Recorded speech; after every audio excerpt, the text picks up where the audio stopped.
So last time I talked about Dukkha, one of the three Dhamma seals, and I said I would be getting into the Four Noble Truths. The first Noble Truth has pretty much been covered. I mean, you could say a lot more about it. I'm talking about the uncertainty of existence, how ephemeral phenomena can never truly satisfy you because things change and they disappear, and if you're attached to them, then you're going to suffer. So I think what I'm going to do actually is just move right on to the second Noble Truth, which I've already tangentially covered somewhat. So the Buddha said there is suffering, number one. Or you could say existence is inherently unsatisfactory. And you could go on because everything changes. And nothing is permanent.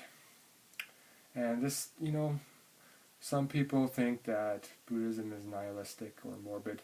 And that's really not what this is about. The Buddha wanted you to free yourself. And he wanted you to understand the way things are. Reality is like this. So now it's where do we go from here? So that's how liberation occurs. You have to accept and align yourself with the nature of reality. Okay, into the second Noble Truth. The cause of dukkha. The Pali word is tanha, and it's rendered in English as craving. Apparently it literally means thirst. But I think this is somewhat misleading to say craving. It's not really what the Buddha was getting at, because desire is a natural energy of this realm, as Ajahn Sumedho said, and craving is normal. You can crave something. It happens. It's a lawful process, and that's not really the problem. And desire is not really the problem, because you can have wholesome desires. You have to have the desire to meditate and the desire to attain liberation. The Buddha obviously had great desire. Maybe I'll do a talk about the Buddha's life for those who don't know.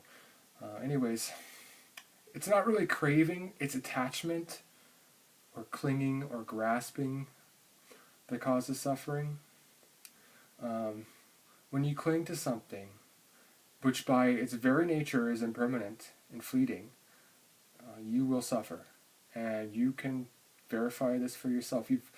When you start to reflect on your life, you probably had many instances where this has been so, although you may not have recognized the lawfulness of this process at the time. And that's why one of the great things about Buddhism is it can help you to foster this wisdom, and it can help you to free your mind in a world that has bad things as well as good things. And so when you have this grasping mind, and it is the mind that clings, then in its wake, the Buddha talks about suffering following in its wake. So that is where the problem occurs, and that is where we can free ourselves. There is an unsatisfactory aspect to existence, and this is caused by our clinging to things that have to change, clinging to the changing nature of reality, wanting things to remain fixed and static when they just can't, they just won't.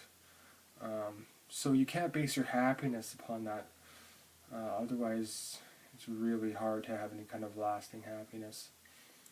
So I will move on in the next talk to the third Noble Truth.